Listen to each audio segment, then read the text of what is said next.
Այսօր է Հայաստանում Գարնան ավետաբեր է։ Մարտի 8-ի կանանց միջազգային օրվա առիթով շնորհավորել է վարչապետ Նիկոլ Փաշինյանը։ Վարչապետի խոսքով մեր երկրում կանանց ներգրավվածությունը հանրային կյանքի բոլոր ոլորտներում տեսանելիորեն մեծանում է։ Երկրի ղեկավարը անհրաժեշտ է համարել նրանց ներուժի լիարժեք ներառումը պետության զարգացմանը։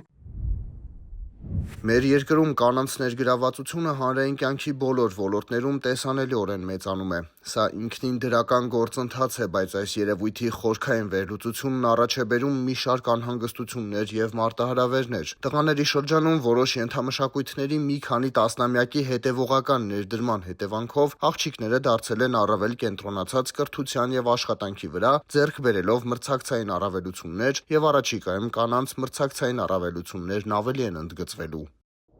Ըստ վարչապետի կանանց ներուժի ներգրավումը որպես պետության զարգացման կարևորագույն գործոն իրապես արդյունավետ կլինի, եթե տղամարդիկ նույնպես լիարժեք ներգրավված ու մրցունակ լինեն եւ ընթացիկ գործընթացներն ահազանգեն, որ տղաների կրթության ու մրցակցայնության հարցերին նույնպես մեծ ուշադրություն դարձվի։ Հանրային տնտեսական կյանքում կանանց ակտիվացումն իր հետ բերում է մեկ այլ մարտահրավեր։ Երեխա ունենալու համար նրանք կարող են ավելի ու ավելի քիչ ժամանակ ունենալ եւ սա նույնպես խնդիր է, որ պիտի լինի մեր ուշադրության եւ խորհրդածությունների կենտրոնում։ Մարտի 8-ը պետք է նաեւ հանրային համերաշխության օր լինի եւ ավելի է դառնում այդպիսին։ Սեռային մրցակցության կամ պայքարի կամ գերակայության մշակույթը հին է եւ անկենսունակ։ Հարգանքը, գնահատանքը, ստեղծարար ջանքերի, կրթության ու աշխատանքի քաջալերումն ավելի ու ավելի է ընդգծվում մեր կանանց ու տղամարդկանց հարաբերություններում եւ սա քաջալերող է։ Հենց այս հենքի վրա պետք է կառուցվեն հանրային հարաբերությունները։ Ծաղիկներից անդին հայրենիք պետությունն է, որը պետք է նույնքան ծաղկուն լինի, որքան մարտի 8-ը, նշել է վարչապետը։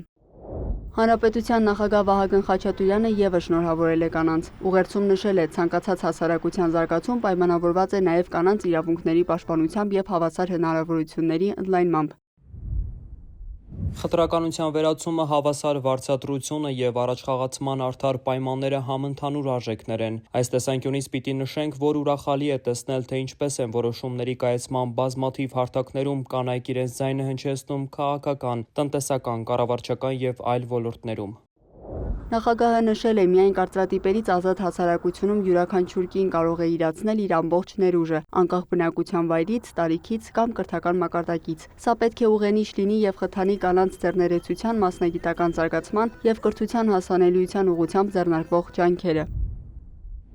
Մեր քաղաքակրթության ամբողջ պատմության ընթացքում հայ կինը եղել է մեր ազգային արժեհամակարգի, մշակութային ժառանգության եւ ընտանեկան միասնության երաշխավորը։ Այսօր նոր ու տարաբնույթ մարտահրավերների պայմաններում մեր կանայք շարունակում են լինել Հայաստանի զարգացման շարժիչ ուժը։ Մարտի 8-ի առիթով շնորհավորական ուղերձ է հղել նաեւ ազգային ժողովի նախագահ Ալեն Սիմոնյանը։ Ձեր օրեցօր մեծացող ներգրավվածությունը պետական կառավարման եւ հասարակական քաղաքական կյանքի այլ ոլորտներում յուրահատուկ ներշնչանքի աղբյուր է մեզ տղամարդկանց համար։ Մեր իշխանությունը հաստատակամ է շարունակել աշխատել հավասար հնարավորությունների ապահովման ուղղությամբ, որպեսզի յուրաքանչյուր կին կարողանա իրացնել իր ամբողջ ներուժը, առանց խոչընդոտների եւ սահմանափակումների։